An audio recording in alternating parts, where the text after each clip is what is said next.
अस्सलामु अलैकुम वरहमतुल्लाहि वबरकातुहू। दोस्तों मेरे चैनल में खुशामदीद। ये मेरे पास वेस्टल की 17PW26-4 पावर सप्लाई है जो कि मुख्तलिफ टीवी सर्किट्स के अंदर इस्तेमाल होती है। प्रॉब्लम ये है कि ये टोटली डेड है। यहाँ पर इसकी आईसी डैमेज नज़र आती है, जली हुई है। आईसी 806 ये आईसी डैमेज है। इसको एक तो हम रिपेयर करेंगे और साथ में इस सर्किट को एक्सप्लेन करूँगा स्टेप वाइज, क्योंकि ये काफ़ी बड़ा सर्किट है। इसमें इनपुट सेक्शन, इसके बाद यहाँ पर ये डीसी रेल है, फिर ये स्टैंड बाई सेक्शन है। स्टैंड बाई सेक्शन ऑन होगा तो पीएफसी ऑन होगी, पीएफसी ऑन होगी तो मेन पावर सेक्शन ऑन होगी। इसके बाद यहाँ पर और भी सप्लाई सेक्शन है, छोटे छोटे डिफरेंट रेगुलेटर्स हैं। उन सर्किट्स को भी हम देखेंगे, इसलिए हमें इस वीडियो को पोर्शंस में बनाना पड़ेगा, क्योंकि अगर हम एक ही वीडियो में इसको कवर करने की कोशिश करेंगे तो ये बहुत मुश्किल हो जाएगा। तो आज के इस सेक्शन में इसका इनपुट सर्किट, डीसी रेल और ये स्टैंड बाई सेक्शन ये स्टडी करते हैं। अगर आपको इलेक्ट्रॉनिक्स में अच्छा एक्सपीरियंस नहीं है तो कभी भी रिपेयर ना करिए, क्योंकि इसमें लाइव वोल्टेज होते हैं जो कि किसी भी ख़तरे का बायस बन सकते हैं। अगर ये पावर सप्लाई बोर्ड सप्लाई में लगा हुआ है या उतरा हुआ है, इस पोर्शन के किसी भी कंपोनेंट को टच करने से पहले इस कैपेसिटर के वोल्टेज देख लीजिए। अगर यहाँ पर वोल्टेज होंगे तो उसको हम डिस्चार्ज करेंगे। डीसी वोल्टेज मेजर कर लें और किसी भी ट्रैक को, किसी कंपोनेंट को टच नहीं करेंगे। ये डिस्चार्ज है। अगर ये डिस्चार्ज ना हो, यहाँ पर कुछ वोल्टेज हो, तो आप ये सादा सी कैपेसिटर डिस्चार्जिंग किट बना सकते हैं। ये वीडियो नंबर आपको स्क्रीन पे नज़र आ रहा है, वो वीडियो देख के आप ये बना सकते हैं। आप काबिया इस्तेमाल कर सकते हैं, कोई लैंप इस्तेमाल कर सकते हैं, लेकिन कभी भी कैपेसिटर को स्क्रू ड्राइवर से या किसी टूल से डिस्चार्ज ना करें, क्योंकि वो बहुत ख़तरनाक होता है। वो कैपेसिटर को भी डैमेज करता है। और रिपेयर के हवाले से अगर आपके पास सर्किट डायग्राम है तो वो बेस्ट ऑप्शन होता है। आप सर्किट डायग्राम डाउनलोड कर सकते हैं। जस्ट गूगल पे जाइए, तो इसको गूगल कर लें 17PW26-4। इसकी सर्किट डायग्राम सर्च करेंगे तो आपको ये वाली डायग्राम मिलती है। डायग्राम के बॉटम साइड पे यहाँ पर लिखा हुआ है 17PW26-04 रिवीजन 04 है। तो यहाँ पर रिवीजन 04 है। ये हमारा ये मेन नंबर है और ये रिवीजन नंबर है। ये डायग्राम बहुत ही खूबसूरती से बनाई गई है, बहुत प्रोफेशनल है। इसको समझना थोड़ा सा दूसरी डायग्राम की निस्बत मुश्किल होता है, क्योंकि इसमें लिंक हेड लगाए गए हैं कि एक पॉइंट को दूसरे पॉइंट के साथ लिख के लिंक किया गया है।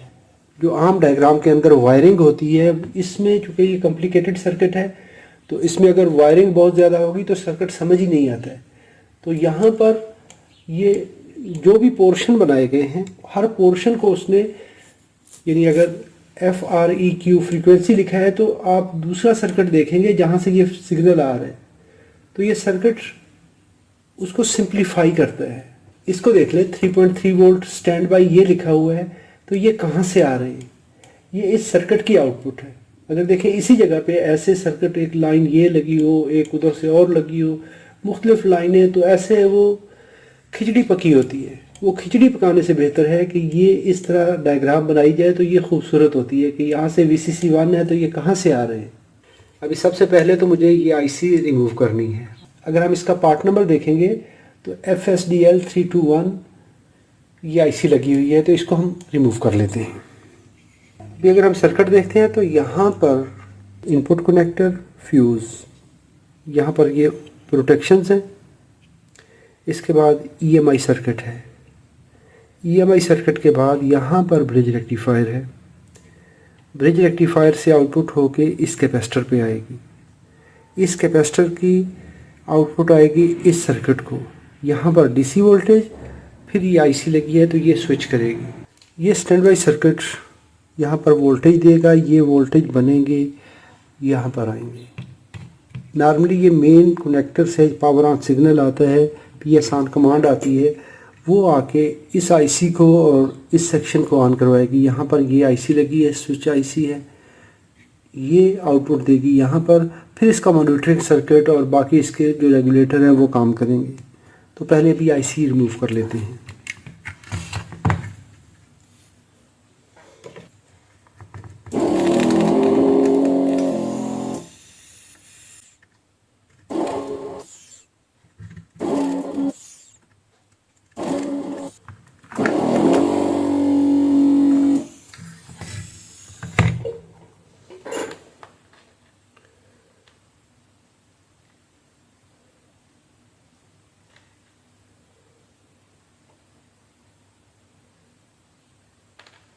यहाँ पर ये इसकी पावर आईसी है, स्विचिंग आईसी, ये डैमेज हो चुकी है।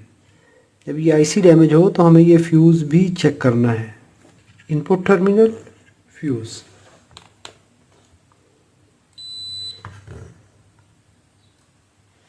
इसका ये फ्यूज़ भी डैमेज है।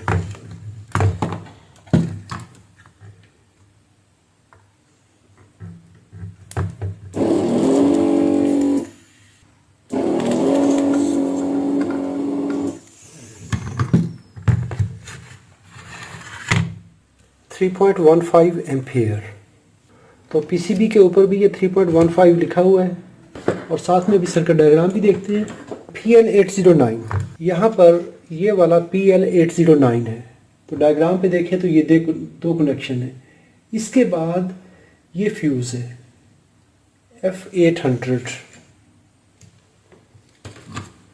इस मॉडल में यहाँ पर ये जंपर लगा हुआ है PL815 की जगह पे। यहाँ पर वैसे इस तरह का कनेक्टर होता है। अगर किसी जगह पे यहाँ पर कनेक्टर लगा है तो वो दो वायर्स जाएंगी स्विच पे, तो वो स्विच जब पावर ऑन करेंगे तब जाके वो स्विच इसको पाथ देगा। लेकिन अभी इस बोर्ड में ये डायरेक्टली जंपर्ड है क्योंकि ये बहुत सारे मॉडल्स में इस्तेमाल होता है। Then there is VR, that is TVS। इसके बाद यहाँ से होके ये वोल्टेज आ रहे हैं इस जगह पर VR पे, R801। यहाँ पर ये एक VR लगा हुआ है, वरिस्टर लगा हुआ है। तो वरिस्टर जो है वो डैमेज नहीं है। नॉर्मली अगर ये शॉर्ट सर्किट होता है तो ये कंटिन्यूटी देगा। ऐसी सूरत में अगर हाई वोल्टेज स्ट्राइक आती है तो ये वोल्टेज यहाँ से लाइन यहाँ पर और न्यूट्रल इस फ्यूज़ के थ्रू यहाँ पर आ जाती है। अगर वोल्टेज ज़्यादा होंगे रेटेड वोल्टेज से या स्पाइक आती है तो ये फ्यूज़ को फ़ौरन से ओपन कर देगा, तो हमारा सर्किट नेक्स्ट सर्किट प्रोटेक्ट हो जाएगा और ये खुद शॉर्ट सर्किट हो जाएगा। यहाँ से जो वोल्टेज चले, देखिए यहाँ पर आए, इस वरिस्टर से वोल्टेज अरेस्टर से MOV से वोल्टेज होने के बाद यहाँ पर आए। इसके बाद ये इस रजिस्टर से गुजर रहे हैं। यहाँ पर ये लगी हुई है NTC, थर्मिस्टर, थर्मल रजिस्टर। तो करंट यहाँ से चलेगी, ऐसे आ जाएगी इस पॉइंट पे। यानी देखिए कैसे पाथ बना, ऐसे ऐसे, और यहाँ से चलने के बाद ये पाथ ऐसे आ गया। एक पाथ इसके अलावा भी है, यहाँ से ये एक रिले लगी है। अगर ये रिले ऑन होगी तो उस वक्त ये करंट डायरेक्टली इस जगह पे पहुँच जाएगी। अगर ये रिले ऑफ है तो इस रजिस्टर से होके ऐसे पहुँच गई। अगर रिले ऑन है तो फिर करंट ऐसे आएगी। अभी ये दो रास्ते करंट के क्यों हुए? क्योंकि जब हम इसको पावर ऑन कर रहे हैं तो उस वक्त ये कैपेसिटर जो बड़ा है ये उस वक्त बिल्कुल खाली होता है, चार्ज नहीं होता। जैसे ही हम करंट कनेक्ट करेंगे तो ये हर सूरत पे बहुत ज़्यादा करंट ड्रा करेगा। उस हैवी करंट से बचाने के लिए करंट को इससे गुजारा जाता है। जब ये कैपेसिटर चार्ज होता है, पावर सप्लाई ऑन होती है, उसके बाद इस रिले को ऑन करवा दिया जाता है इस सर्किट से। जैसे ही ऑन होगा वोल्टेज मेंटेन हो गया, यानी स्टैंड बाई सेक्शन ऑन हो चुका है, तो इसका मतलब है कैपेसिटर चार्ज है। ये स्टैंड बाई सेक्शन की आउटपुट पे लगा होता है ये रिले, तो इसका मतलब है कैपेसिटर चार्ज हो गया है। तो अभी NTC को बाईपास कर दो, अभी इसकी ज़रूरत नहीं है। अभी करंट इस कॉन्टैक्ट से गुजरेगी। लाइन हमारी ऐसे गुजरी, ऐसे NTC से होते हुए इस जगह पे आ गई। न्यूट्रल हमारा इस जगह पे आ गया। न्यूट्रल हमारा इस इंडक्टर पे। यहाँ पर दो फिल्टर लगे हुए हैं, ये वाले L818, 817। इनका नंबर है L817 और L818, 817, 818। यहाँ पर एक ये क्लास वाई कैपेसिटर लगा हुआ है ब्लू कलर का इनसाइड वाला। तो ये यहाँ से चेसिस पे लगा हुआ है, चेसिस ग्राउंड है। कोई भी किसी किस्म का कॉमन मोड नॉइज़ आता है तो वो यहाँ से ही इसको निकाल देगा, ग्राउंड करवा देगा। अगर लाइन में कोई नॉइज़ आता है तो ये क्लास वाई कैपेसिटर इस जगह पर है, तो ये उसको डिस्चार्ज करवा देगा। अगर कभी भी चेसिस में अर्थ आता है, चेसिस में जिसका हम अर्थ कहते हैं, चेसिस में लाइन वोल्टेज आते हैं, तो उस वक्त क्या होता है, यहाँ से अगर हम चेक करेंगे तो ये कैपेसिटर शॉर्ट हो चुका होता है, या इसको चेक करेंगे तो ये कैपेसिटर शॉर्ट हो चुका होता है, ये वाला। ये वोल्टेज अभी इस इंडक्टर पे आ गए, फ्यूज से गुजरने के बाद ये वोल्टेज यहाँ पर आ गए। इंडक्टर की आउटपुट, ये इंडक्टर ओपन है। अभी यहाँ पर देखें, ये इंडक्टर 817 नंबर ये ओपन शो कर रहा है।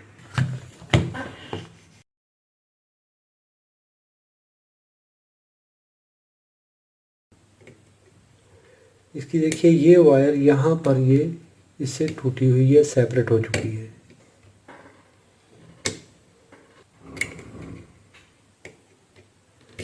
यहाँ पर इसमें एक फेरेट कोर है और एक पीस ऑफ वायर है।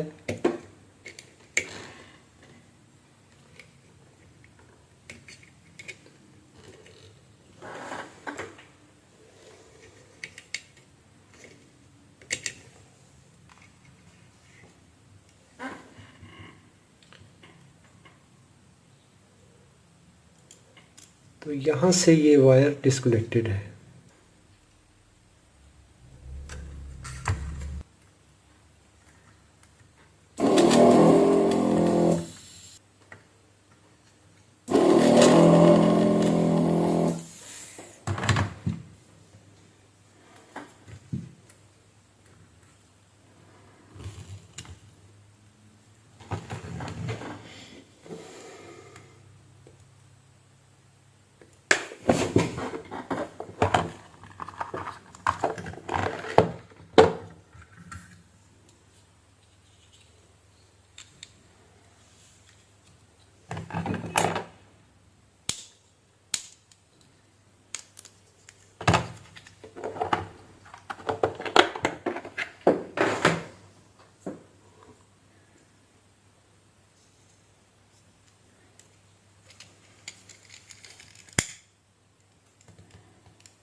मैंने इसका एक टर्न कम कर दिया है,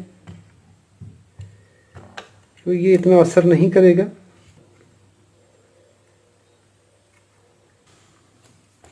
ये ज़्यादा बेहतर है कि आप इसकी इसी गेज की तार ले लें और इसको दोबारा रिवाइंड कर लें।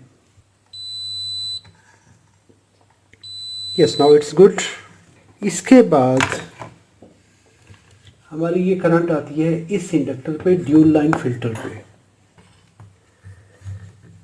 यहाँ पर ये करंट आ गई इन दो पॉइंट्स पे, और इससे करंट गुजर के आएगी आउटपुट यहाँ पर, और इसकी आउटपुट यहाँ पर, और इसकी आउटसाइड पे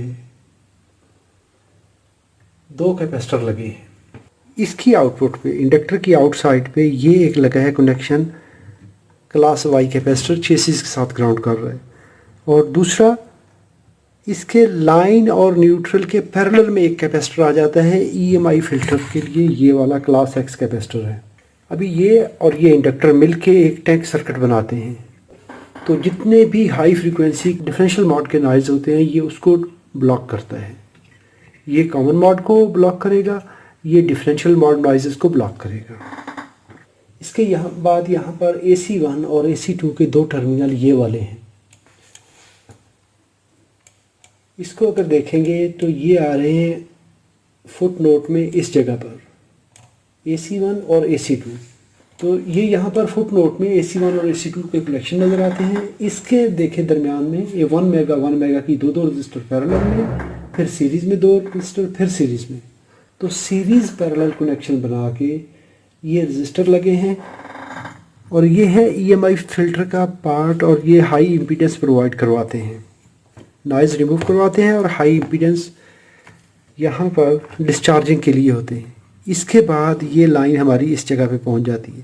यहाँ पर फिर 2 फिल्टर हैं। इसके बाद ये वोल्टेज हमारे न्यूट्रल और लाइन इस जगह पे आ जाते हैं, L845 और S845। यहाँ पर देखें तो वैसे ही 2 कंपोनेंट लगे हैं, L845 और L846 2 कंपोनेंट लगे हैं। These inductors are passing the current here to the bridge rectifier. Here is bridge rectifier. अभी इन इंडक्टर्स से, इन फिल्टर्स से करंट गुजरने के बाद इस ब्रिज रेक्टिफायर पे आ जाएगी और इससे करंट गुजर के इस जगह पे आ जाएगी। इस पॉइंट को अगर हम न्यूट्रल के साथ देखेंगे, इस पिन के साथ, तो ये कंटिन्यूटी आ रही है। इसको देखेंगे तो ये नहीं आ रही क्योंकि हमारा फ्यूज़ ओपन है। तो यहाँ पर 10 ओम की NTC रजिस्टर आ रही है। इससे पहले यहाँ पर कंटिन्यूटी नहीं थी क्योंकि ये इंडक्टर हमारा ओपन था, फिल्टर ओपन था। अभी ये कंटिन्यूटी आ रही है। तो इस ब्रिज रेक्टिफायर के ये सेंटर पॉइंट AC टर्मिनल है और जो लेफ़्ट साइड पे है वो पॉजिटिव और ये वाला नेगेटिव टर्मिनल है इस साइड पे। अभी देखिए ये वाला पॉइंट ब्रिज रेक्टिफायर का नेगेटिव टर्मिनल है, तो ये यहाँ से चलता है कैपेसिटर के नेगेटिव टर्मिनल पे आ जाता है, इस वाले पे। और अगर हम इसका पॉजिटिव टर्मिनल देखें तो पॉजिटिव टर्मिनल यहाँ से जंपर होके इस जगह पे, इसके बाद ये डायोड पे, डायोड के बाद इस कैपेसिटर पे पॉजिटिव वोल्टेज पहुँच गए। ये है हमारा बग़ैर PFC सेक्शन के काम, यानी कैपेसिटर को ब्रिज रेक्टिफायर के वोल्टेज मिलेंगे लेकिन साथ में एक डायोड सीरीज़ में आ जाएगा, ये वाला। अभी वक्ती तौर पे मैं इसको जंपर करूँगा, फ्यूज़ नहीं लगाऊंगा ट्रबल शूटिंग के दौरान, ताकि अगर कोई भी ख़तरा हो तो फ्यूज़ हमारा डैमेज ना हो। और फाइनल स्टेज पे जब हमारा ये सर्किट ठीक हो जाएगा तो तब मैं इसमें फ्यूज़ इंस्टॉल करूँगा, ताकि हम ऐसे ही फ्यूज़ ज़ाया ना करें। जिस टीवी मॉडल में ये बोर्ड लगा है वहाँ पे ये इंडक्टर शो हो रहे हैं। अगर ये बोर्ड किसी और मॉडल में होगा तो वहाँ पे ये इंडक्टर नहीं होंगे, वहाँ पे ये जंपर होंगे। S819 के नाम पे 2 जंपर लगे हुए हैं, तो वो उस वक्त जंपर कर दिया जाएगा। तो ब्रिज रेक्टिफायर से जो वोल्टेज पॉजिटिव आउट हो रहे हैं वो D898 के थ्रू 400 वोल्ट कैपेसिटर पे चले जाएंगे। पॉजिटिव वोल्टेज को हमने कहा जंपर से गुजारा, ये वाला पॉइंट डायोड पे दिया। ये डायोड है D898 से 1N4506 से गुजरने के बाद ये वोल्टेज कैपेसिटर पे, मेन कैपेसिटर पे चले जाते हैं यहाँ पर। तो वो वोल्टेज जो वहाँ से आ रहे थे वो देखिए यहाँ पर इंटर हो रहे हैं इस जगह पर, और यहाँ पर है 450 वोल्ट 150 माइक्रो का कैपेसिटर है C819। इस पे ये वोल्टेज पहुँच जाते हैं और वही 400 वोल्ट यहाँ पर भी इंटर हो रहे हैं। तो यही वोल्टेज इस ट्रांसफार्मर की प्राइमरी वाइंडिंग पे भी आ जाते हैं। ये वाले मेन ग्राउंड इस स्विचिंग IC के सोर्स पिन पे चला जाएगा, तो ये IC स्विच करेगी तो वोल्टेज आउटपुट में बनेंगे। अभी हम इसका ब्रिज रेक्टिफायर वेरीफाई कर लेते हैं। ब्लैक लीड को ब्रिज रेक्टिफायर के पॉजिटिव टर्मिनल पे लगाते हुए रेड लीड को यहाँ पर लगाएंगे, एक डायोड मिलेगा। यहाँ पर हमें दूसरे डायोड के वोल्टेज मिलेंगे। लीड को शिफ्ट कर दें नेगेटिव टर्मिनल पे, तो ये ओपन है और ये भी ओपन है। तो इसका मतलब है कि ब्रिज रेक्टिफायर का ये वाला सेक्शन क्लियर है। अभी लीडें चेंज कर दें। पहले यहाँ पर हमें कंटिन्यूटी मिली थी, इसके वोल्टेज मिले थे, लेकिन अभी नहीं मिल रहे। रेड लीड को नेगेटिव टर्मिनल पे ले जाएं, एक डायोड दूसरा डायोड।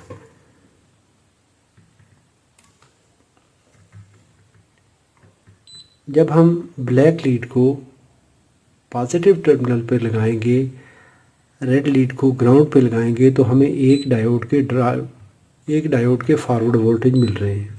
तो ये एक अच्छी इंडिकेशन है। अभी हम इसको वोल्टेज अप्लाई करते हैं, लाइन वोल्टेज, और देखते हैं कि कैपेसिटर पे वोल्टेज बिल्ड होते हैं कि नहीं होते हैं।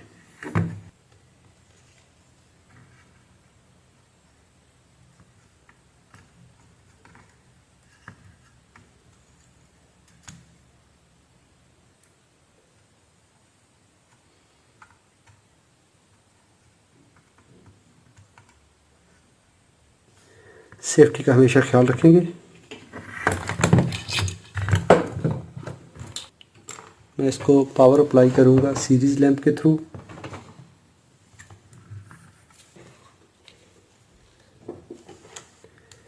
अभी लैंप ने एक दफ़ा करंट ड्रा की, उसके बाद ये नॉर्मल हो गया। इसका मतलब है कि इसका जो सर्किट है वो इनलाइन हो चुका है।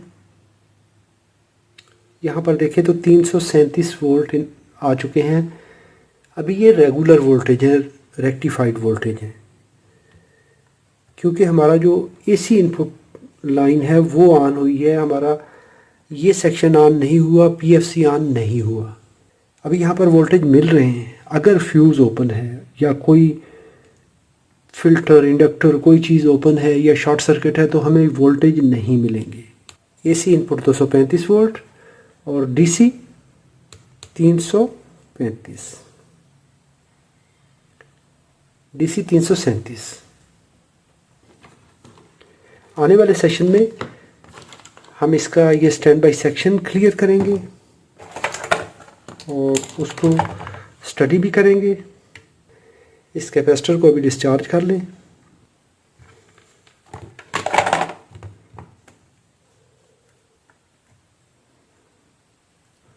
अभी देखिए ये सेफ लिमिट में पहुंच चुका है।